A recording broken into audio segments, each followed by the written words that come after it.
Hello, welcome back. You are back visiting the last stereographer on Earth, and I am the last stereographer on Earth, otherwise I wouldn't have to do this, right? You'd already know it. So, I'm just going to pick up kind of where we left off before. I thankfully remembered not to clean off this table and that I had a bunch of chips in this little ice cube tray. Nice little tip, by the way.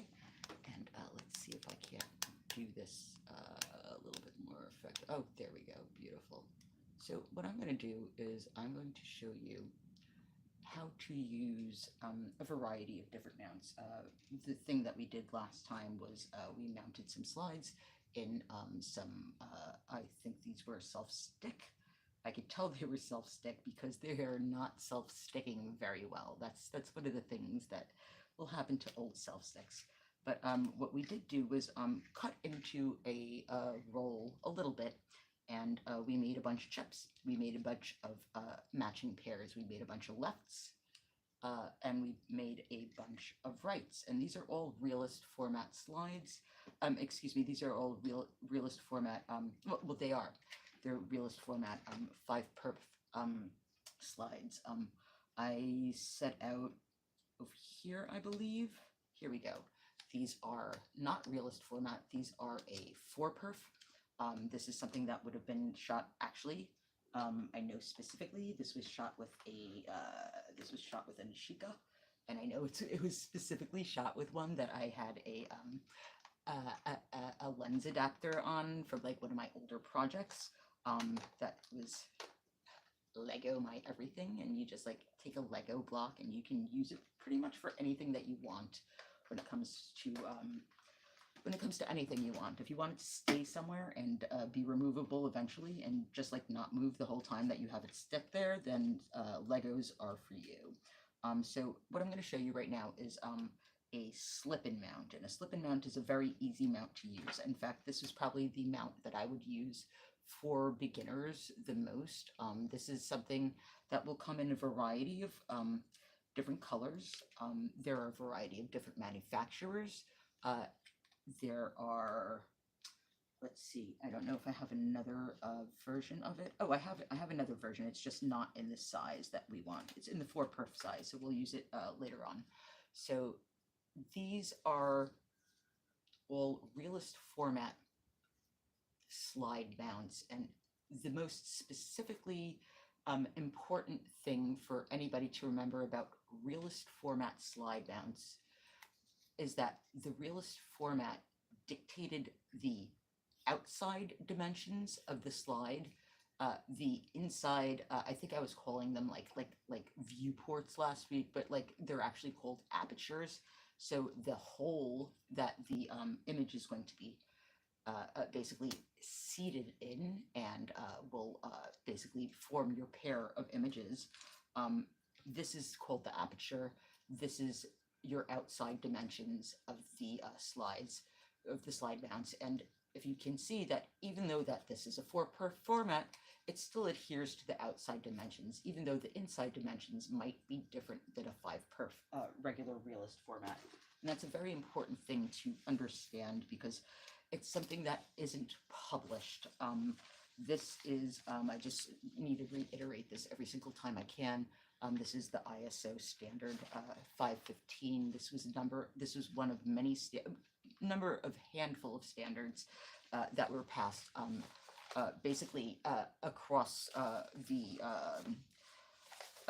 unanimously along with the standard 520, 519, and 518, which all deal with photography, and they specifically deal with photography. All standardization measurements deal with connecting one thing to another. This is why in the United States, our plug will plug into our wall, but your plug, we need an adapter for, and your plug is super weird to us, and our plug is super weird to you. And that's because you have national standards, and we have national standards, and there is no international standard for a plug unless you think of something like a USB or a USB-C or anything that is more like, you know, akin to a a cell phone or something like that. Those are more international standards. So this is a international standard, ISO 515, and this was something that dictated not only the specificities of how the realist format must be captured on film, which is basically, I keep on calling this a Court-Leo method, and the name actually just escapes me. It's not that. It's the progression of one, and then skip two, and then another one, and then skip two, and then another pair, and then skip two and another pair. And the way that it does that is by the realist camera and many other realist format cameras basically have a clutch mechanism. That's why you have to press this button in when you rewind, and it's a pain in the fucking ass. I'm sorry. This is one of the biggest pain in the ass cameras ever to be used, ever, by anybody. That's why I had to develop new ways of shooting it and new ways of approaching it, because it would be impossible for anybody to pick this camera up today and actually think it's usable. I know 2 people, and I'm the first, and then it was like 20-something years before I met the second and the third. It's absolutely unapproachable by today's methods or measures and standards. And so this has a clutch mechanism that will, you have to like fucking really, and that it clicks, right? This will click on every other frame, so it will skip 1 frame, then it will skip until 3 frames. So this has a 3 and then 1, and then 3 and then 1, and then 3 and then 1 clutch that is an alternating clutch, which is the reason why you have to do this pain in the ass pressing in, and you're actually popping the clutch like you would do on a car, I guess, and you're putting it into first gear or you're putting it into third gear, but it does that part for you automatically because it has to count for itself. And that's how you fit all the stereo pairs on a realist film strip. So it's very important to understand what really goes into this entirety of what is the 35mm stereo camera. I really hate saying the word, I can't even remember the word, oh my god. I really hate saying like the word boom, like the stereo boom, because it was not a stereo boom. It was a forced, it was something, it was like at gunpoint almost, that many manufacturers were forced to adhere to Kodak's 35mm Kodachrome frickin' phenomenon. If you're doing any other format of film, like Linux tried to do with the 16mm, I believe, or it was 8mm, I forget, they were shot out of the water. If you were a competing company that had a technology that Kodak wanted, like the Univex story, which I will always tout, one of the ISO standards that was passed in this iteration was, I believe, ISO 520 or 519, which basically stole the patent from Univex, from the Universal Camera Corporation for the hot shoe flash, which is found on every single camera ever made in the history of cameras ever since. It was the single most important, I think, patent ever, and they just took it, and boy, is that story freaking horrible. So here we have the outside measurements, we have inside measurements, we have how to mount slides within the inside measurements depending on how you are going to view them. If you were going to be viewing them in a handheld format, like something like, if this wasn't like chopped in half, it would be a viewer, and like, it's something like this, or if you're going to be projecting it. And the reason why there's so much information on projecting stereo images right out the gate, right when it was introduced, right when the Stereo Realist came out, is because that this is a format that has been practiced years before, and they were basically used for military purposes. They were used to communicate information, like locations of things, like, basically topographical maps, things for pilots to understand aerial distance, velocity, like, just basically identify targets, whether they were enemy targets or whether they were friendly targets for us to like, like rescue people from or anything like that. This was basically one of the single most important I'm not going to say technologies, but technological advances that we kind of developed alongside, or not alongside, in accordance to what was dictated by Polaroid, actually. So it's very funny that the Polaroid technologies that were used for polarization and stereoscopic communication and vectographs and vectograms and et cetera, were basically translated into a dual stereo image format, like a basic stereoscope would be. And I'm sorry I'm talking a long time, but this is important information to know, because if you don't know your history, not only are you destined to repeat it, but those who the future, or those who control the present control the past, and those who control the past control the future. And this is one of the most important single times in history that this is happening for stereoscopic communication. And I will tell you outright, what is happening is kind of an outrage. So instead of talking about something negative, I'm going to talk about something positive. So you see this image right here. This is something that is a pair of negatives, and it was mounted in a type of, it was mounted in a little aluminum mask. This is a 4-perf image. This was something that was taken out of a Nishika or a Nimslo. The only reason why I know it's a 4-perf and not a 3-perf is because I mounted these myself, and I know there's two other there's two other images that are identical, and I use them as a set. So this is something that I'm going to very quickly just get into cutting up a 4-perf frame instead of a 5-perf frame. And so I just want you guys to see that in my 4-perf frame, I have 4 different images I can choose. I can choose a stereo pair from the first and the second. I could choose it from the first and the third. I could choose it from the first and the fourth.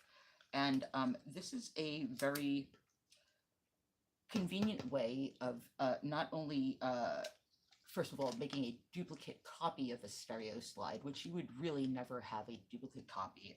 I make duplicate copies. This is pretty, like, I'm a professional printer, and this is what I do.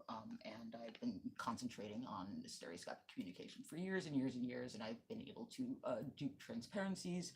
If you ever need, give me a, I don't know, like a shout out on my YouTube or something like that. And I promise you, these aren't slides. These are transparencies that I printed up myself. You can see that they're not even, watch, like, I can, like, shake this around in my little mount, like, oh, I promise you I can.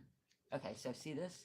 You're not supposed to be able to do that when it's a piece of film. It will just slide right in, and it won't have any ability to move, because this is actually made to exact specific measurements, which is, for 35mm format. And this is not. This is a printout that I made based on a 35mm format that I just kind of eyeballed, and I just made a couple of printouts, and this is something that I'm just exploring right now, blah, blah, blah.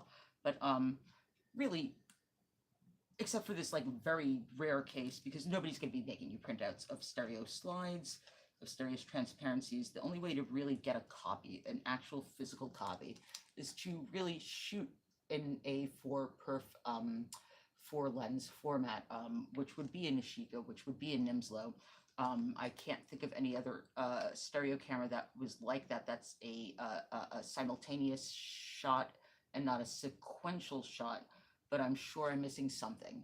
And go ahead and chime in your, like, comments if you want to. So this is something that I can definitely do a lot of things with. First of all, this will teach you something naturally, which is what I like to do. I think the word for it is heuristic. Am I saying that wrong? I probably am. So what I'm going to do is, I actually really like this cutter. I didn't think I was going to like it as much as I did, but I do. And funny enough, I really don't use these that much, because I usually just use a sharpened pair of scissors. And that's it. And you can sharpen these blades, by the way, with sandpaper if you want also. So I'm gonna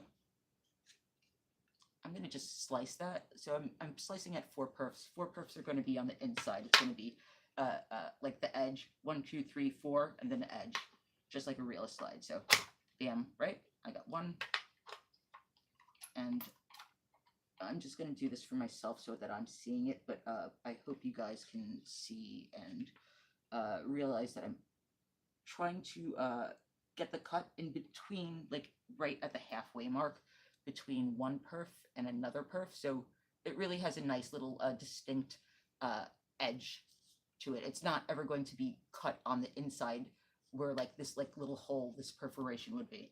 And I'm sure there are cameras that are kind of like screwed up and they don't have their alignment right, or they don't feed the film right, but that's the general rule for, at least for Nimslo. Or, yeah, no, I'm sorry, Nishika. My bad. These are shot with a Nishika, I know that for sure. Okay. I liked it better last time I was doing this. That one I might have cut a little bit too presumptuously. Let me see. All right. 1, 2, 3. Okay, so I have 4 chips now, right? And I actually don't remember the order that I just cut these in, so it's kind of going to be a mystery to me. So there's something about mounting slides. Oh, there's an edge to this. Hold on.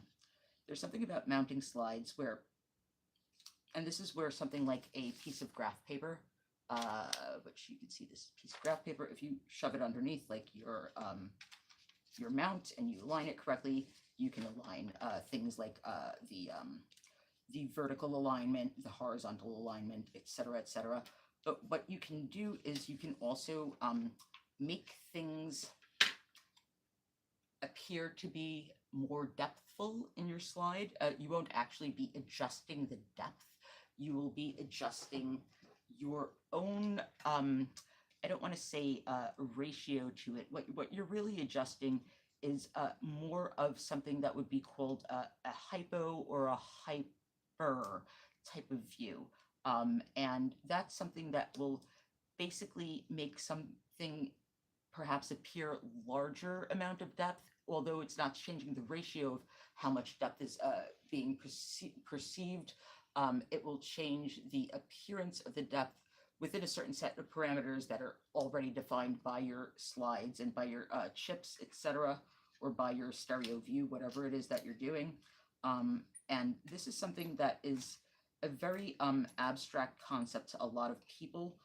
The stereo window is something that I like to explain as being very innate. If you've ever looked up at if you've ever done the thing that like I can totally describe as like kind of zoning out in your bathroom and staring at the tiles, and if you see like the seams in the tiles pop out at you, and perhaps like they're like strings and you could like kind of put your hands through them, once you touch one of those edges, it will suck back, right?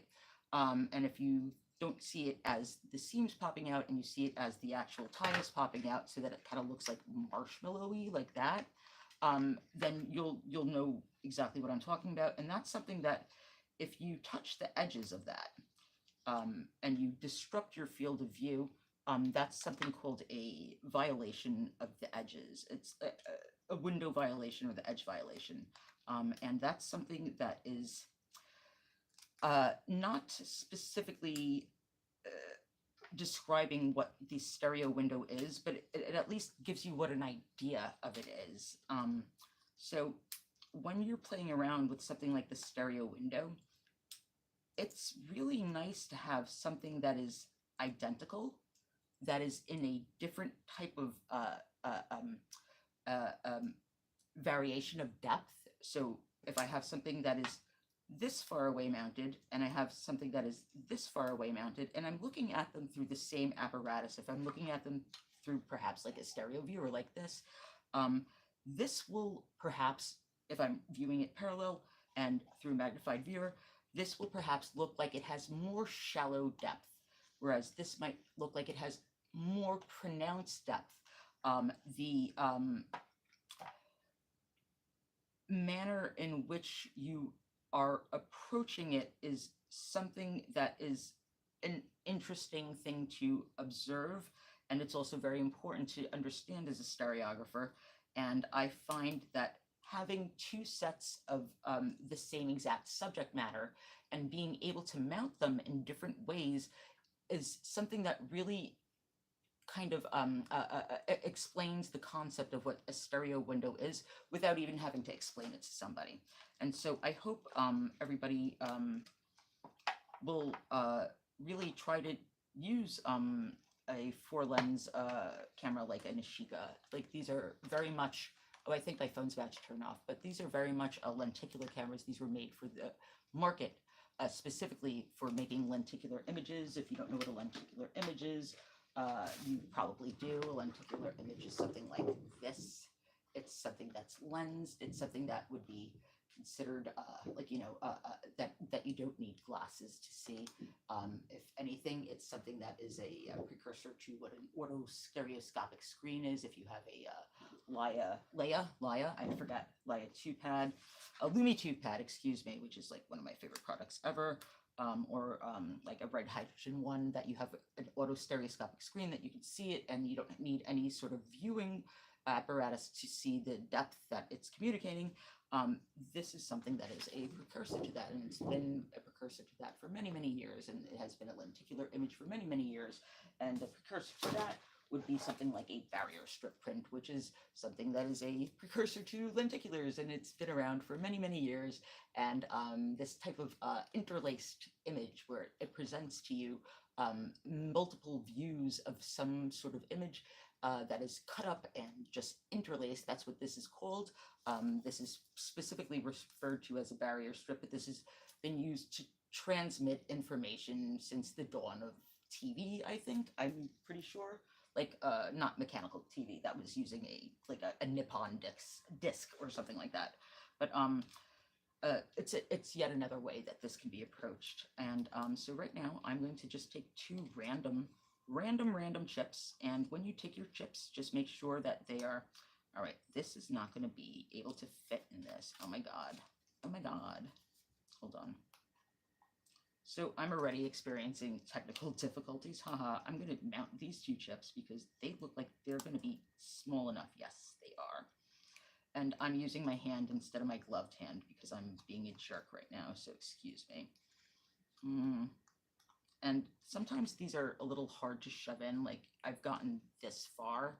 There's a lot sticking out. You kind of have to find, like, you kind of have to, like, kind of pry it open a little, or find the little pocket that it can go in, and not destroy your film chip and not destroy the mount in the process. And I'm having a very difficult time doing that right now, so I'm not going to use this one. I'm going to use this one.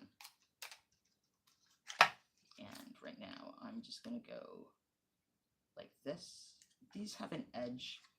This is also like this is actually a mount I've never used. I'm just going to say that I'm supposed to like kind of bend this like out a little bit.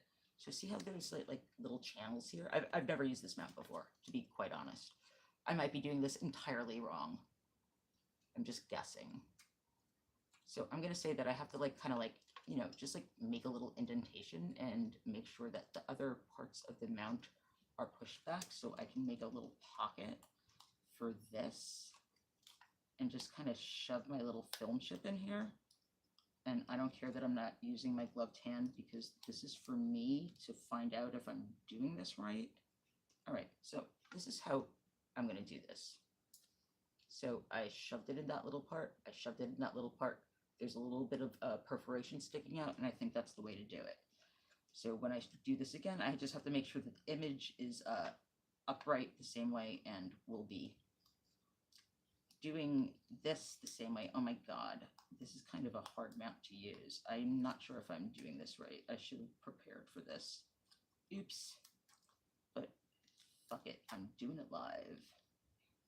All right, hold on.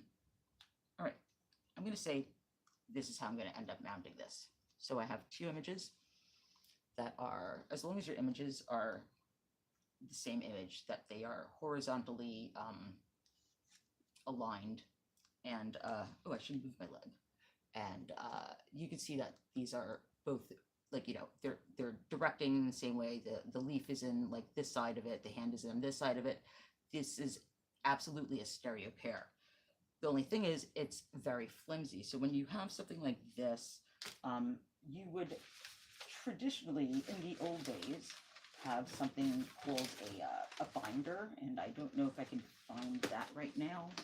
But if you don't have a binder and you don't know how to use a binder, and a binder is usually referring to a glass binder, these are cardboard mounts with a big, you know, this has a big aperture and this has a little tiny aperture. And even just doing something like that, and I think that this is the actual purpose of these, is to be a fold-over binder for any sort of, this would be considered an aluminum mask, not an aluminum mount. It's just masking an area, it's masking an aperture off, and the mount itself has a much bigger aperture, but it has a lot more sturdy construction. You just put a piece of tape on this, and I'm gonna just use one of these little guys, because that's what I have on hand right now, and voila, this is a stereo slide that I can absolutely put in a viewer right now, and let me check it. I think I have a feeling that this is a pseudoscopic mount. Oops, this is actually not a realist format, is it? Okay, so this actually is regular mounted. This is mounted for parallel. I just have a very, very shallow depth of, not depth of field, but communicable depth, I want to say. So really quickly, because that took forever, sorry, I'm just going to do that. And my phone's about to die. That's why I'm just kind of ending this video short. But that's another style of mounting. That is a definite, not realist style. This is something that is definitely from a Nishika, from Nimslo, from a 4-lens camera. And the nice part about that, of course, is that I'm going to be able to have 2 slides at the end of this, so I could give one away. I could just use one for reference for myself. I can archive one and have one displayed. This is there's so many just different like aspects of that are absolutely great about having 2 sets of the same exact image in stereo slides, and you'll appreciate that more as you realize that you are really kind of stuck up a wall when you have to when you have to get your film scanned. Like, you really can't get a copy of it. They don't really do that anymore.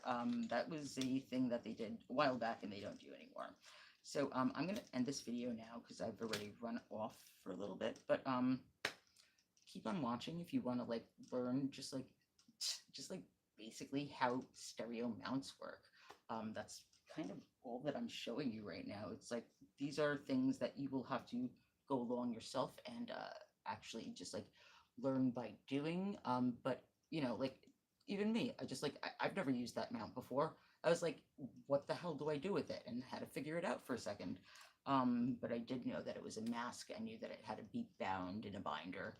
So these are things that, as you go along and as we go along with each other, we'll get you mounting as soon as possible.